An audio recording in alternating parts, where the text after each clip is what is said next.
నమస్తే, welcome to Disha TV. ప్రస్తుతం మనతో పాటు తెలంగాణ ఉద్యమకారులు, విద్యార్థి నేత, అలాగే కాంగ్రెస్ నేత పిడమర్తి రవి గారు ఉన్నారు.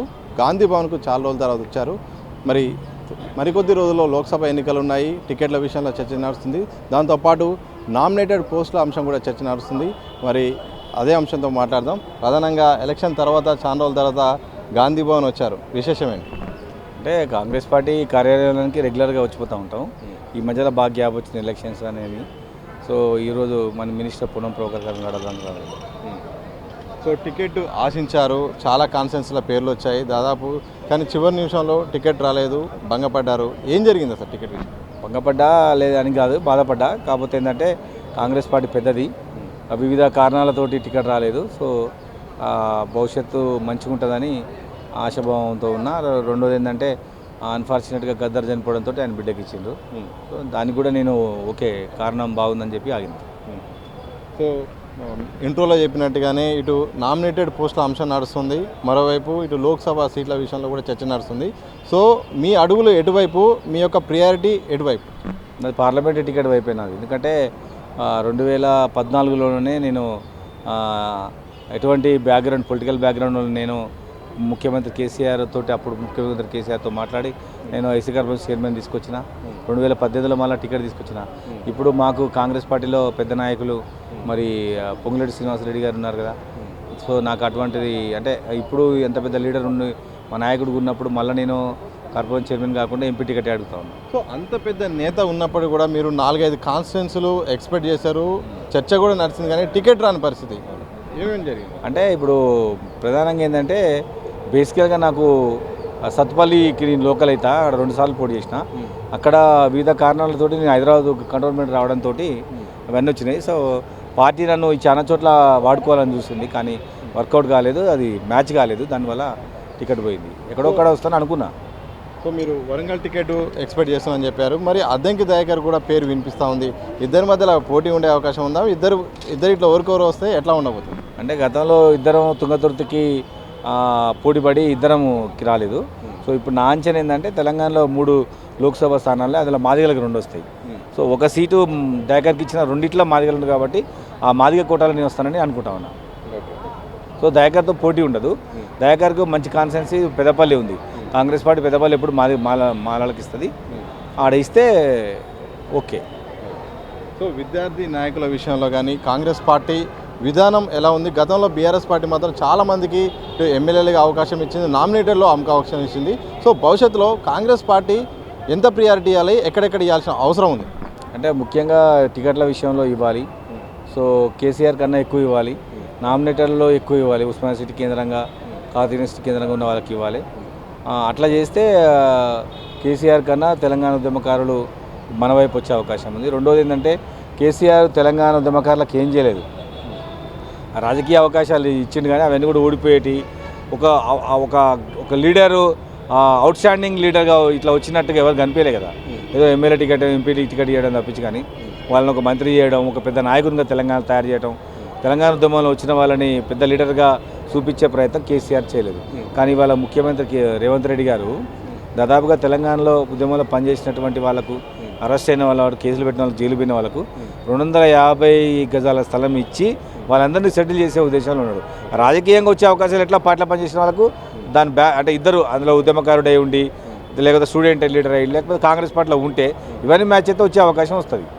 సో మీ ప్రస్తావన వచ్చినప్పుడు బీఆర్ఎస్ లీడర్లు పదే చెప్తున్న మాట ఏంటంటే పిడమర్తి రవికి కేసీఆర్ కానీ బీఆర్ఎస్ కానీ ఎక్కడ తక్కువ చేసింది, నామినేటెడ్ పోస్ట్ విషయంలో కానీ, దాంతోపాటు ఇటు టికెట్ ఇచ్చే ప్రయత్నం కూడా చేసింది, కానీ తానే గెలవలేకపోయాడు అనేది వాళ్ళు చెప్తున్న వాళ్ళు. ఇప్పుడు కేసీఆర్కి తెలంగాణ ఉద్యమం, తెలంగాణ రాష్ట్రం ఏం చేసింది?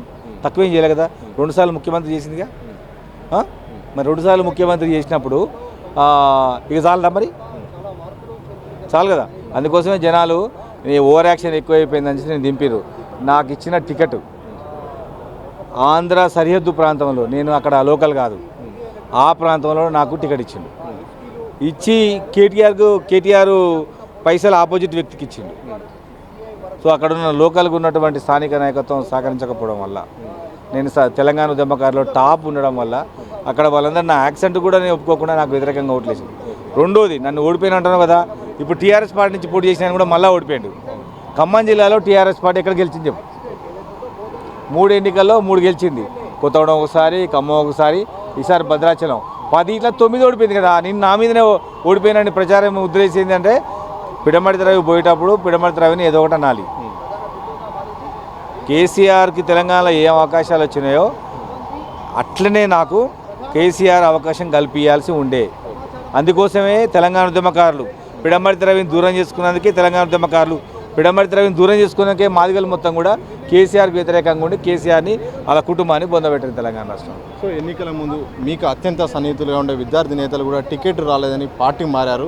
మీరు మాత్రం పార్టీలో ఉన్నారు. మానవత రాయితీంది. ఇక చాలామంది కూడా మరి నిన్న రేవంత్ రెడ్డి మాట్లాడుతూ వాపసి తీసుకొస్తున్నాం, మళ్ళీ ఎవరైతే వెళ్ళిన వాళ్ళు ఉన్నారో తిరిగి రావచ్చు, ఎలాంటి షరతులు లేకుండా అని చెప్పారు. ఏం చెప్తారు? అంటే నేనేమంటున్నానంటే వాళ్ళ కష్టం ఉంది కాంగ్రెస్ పార్టీ అధికారం రావడంలో. కాకపోతే ఏంటంటే ఆ టికెట్ రాలేదన్న బాధతో వాళ్ళు పోయినరు. సరే గర్వాపసి అనేది మంచిది, రేపు పార్లమెంట్ ఎలక్షన్లో పనికొస్తుంది. వాళ్ళందరూ కూడా ఇప్పుడు చాలామంది ఉన్నారు సీనియర్స్ కాంగ్రెస్ పార్టీలో పనిచేసి జీవితకాలం పనిచేసిండ్రు, పొరపాటు చేసిండ్రు. అది గర్వాపసి మంచిదే. రేపు మనకు వాళ్ళని తీసుకొచ్చి కండవేసి కాంగ్రెస్ పార్టీలో మేము ఉన్నామన్న ఒక తృప్తి వాళ్ళకు ఉంటుంది. కాంగ్రెస్ పార్టీకి అందరు రావచ్చు, అందరు రావాలి, మీ త్యాగం ఉంది. ఇది రేవంత్ రెడ్డి గారి నిర్ణయాన్ని నేను స్వాగతిస్తా ఉన్నా. ఎందుకంటే ఆ టెన్షన్లో టికెట్ రాలేదన్న బాధలో వాళ్ళకు నిర్ణయం తీసుకున్నారు. దాని ద్వారా జీవితాంతా నష్టపోవద్దు, కాంగ్రెస్ పార్టీ కండవేసుకొని పోవాలనుకున్న వాళ్ళు చాలా మంది కాబట్టి వాళ్ళందరూ కూడా వెనుకకు రావచ్చు. సో వచ్చే ఎన్నికల్లో ఒకవేళ మీకు లోక్సభ కానీ టికెట్ రాకపోతే ఎలా ముందడిగైపోతున్నారు? నామినేటెడ్ ఇస్తే కానీ యాక్సెప్ట్ చేస్తారా, లేకపోతే ఎమ్మెల్సీ కానీ రాజ్యసభ కానీ ఎక్స్పెక్ట్ చేస్తున్నారు? అంటే నేను ఏమంటున్నానంటే నేను 10 years బ్యాకే నేను చైర్మన్ తీసుకొచ్చిన ముఖ్యమంత్రి అని నేనే పోయి మాట్లాడుకొని తెచ్చుకునేటోని ఇవన్నీ కూడా. సో కాంగ్రెస్ పార్టీలో మాకు శ్రీనివాసరెడ్డి గారు ఉన్నారు కాబట్టి నేను పార్లమెంట్ టికెట్ అడుగుతున్నా. యాజ్ వెల్ యాజ్ నేను ఖమ్మం వరంగల్ గ్రాడ్యుయేట్కు ఎలిజిబుల్ క్యాండిడేట్, ఉన్నత విద్యావంతుని కాబట్టి తర్వాత శ్రీనివాసరెడ్డి గారు పార్టీ ఎట్లా వాడుకుంటుందో అట్లా వాడుకోవచ్చు. ఒకవేళ ఖమ్మం వరంగల్ నల్గొండ టికెట్ కనుక ఇస్తే మీరు పోటీ చేయడానికి సిద్ధమేనా? 100% పోటీ చేయడానికి సిద్ధంగా ఉన్నా. నాకు అటువంటి సంబంధాలు ఉన్నాయి. ఆ 3 జిల్లాల్లో తెలంగాణ ఉద్యమం జరిగిన ఆ ప్రాంతాల్లో నాకు ఎక్కువ పరిచయం ఉన్నది. కాకతీయ యూనివర్సిటీ ఉంది, ఖమ్మం జిల్లా ఉంది, నల్గొండ కూడా నాకు పాత స్వస్థలం కాబట్టి ఇవన్నీ నాకు కలిసి వచ్చి అనిపిస్తుంది. చిట్ట చివరి చెప్పండి, మరికొద్ది నెలల్లో లోక్సభ ఎన్నికలు ఉన్నాయి. ఏ పార్టీల మధ్య పోటీ ఉండే అవకాశం ఉంది? దాంట్లో కాంగ్రెస్ పార్టీ ఎన్ని సీట్లలో గెలిచే అవకాశం? కాంగ్రెస్ 10కి పైన గెలుస్తుంది.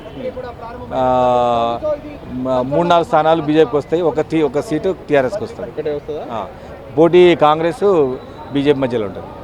ఎన్నికల తర్వాత టీఆర్ఎస్ పార్టీ తెలంగాణలో కనిపించదు. ఇలాంటి మాట అన్నప్పుడు కేటీఆర్ చెప్తుంది ఏంటంటే గతంలో ఎన్నోసార్లు టీఆర్ఎస్ను బొంద పెడతాం, టీఆర్ఎస్ పని అయిపోయిందని చెప్పారు, కానీ పైకి లేచింది, ఈసారి కూడా అలాగే ముందడుగేస్తుందని చెప్పి. చూడండి రేపు ఎన్నికల తర్వాత అది మాయమైపోతుంది తెలంగాణలో, ఉండదు, కనిపించదు నీకు టీఆర్ఎస్ పార్టీ. ఎందుకంటే ఇక్కడ తెలంగాణ రాష్ట్రంలో ఉన్నటువంటి బీఆర్ఎస్ పార్టీని బీజేపీ పార్టీ మింగేస్తుంది, తినేస్తుంది. అది ఉంటే తెలంగాణ రాష్ట్రంలో బీజేపీ పార్టీ 3వ స్థానంలో ఉంటుంది.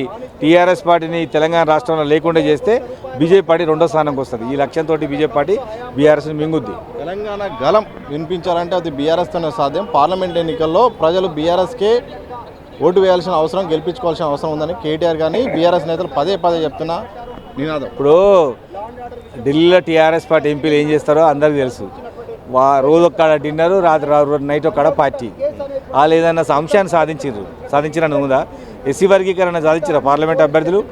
వరంగల్ కాజీపేట ఫ్యాక్టరీని, రైల్ కోచ్ ఫ్యాక్టరీని తీసుకొచ్చిండ్రా?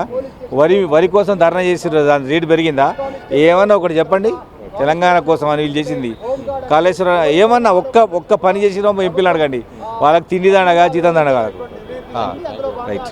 మొత్తంగా ఇది తెలంగాణ ఉద్యమకారులు, కాంగ్రెస్ నేత పిడమర్తి రవి చెప్తుంది. సో వచ్చే ఎన్నికల్లో లోక్సభ ఎన్నికల తర్వాత బీఆర్ఎస్ పని ఖతమవుతుందని చెప్పారు. దాంతోపాటు వరంగల్ సీటు ఎక్స్పెక్ట్ చేస్తున్నాను పార్లమెంట్ ఎన్నికల్లో. అది లేకపోతే మాత్రం ఈ ఎమ్మెల్సీ సంబంధించిన నల్గొండ, వరంగల్, ఖమ్మం సంబంధించిన సీట్ మాత్రం ఎక్స్పెక్ట్ చేస్తున్నాను. తప్పకుండా ఏ అవకాశం ఇచ్చినా కానీ తాను పోటీ చేసి గెలుస్తానని కూడా ఆశాభావం వ్యక్తం చేస్తున్న విషయం మాత్రం చూడొచ్చు. కెనోపర్ సమాసంతో సతీష్, దిశా టీవీ, గాంధీ భవన్.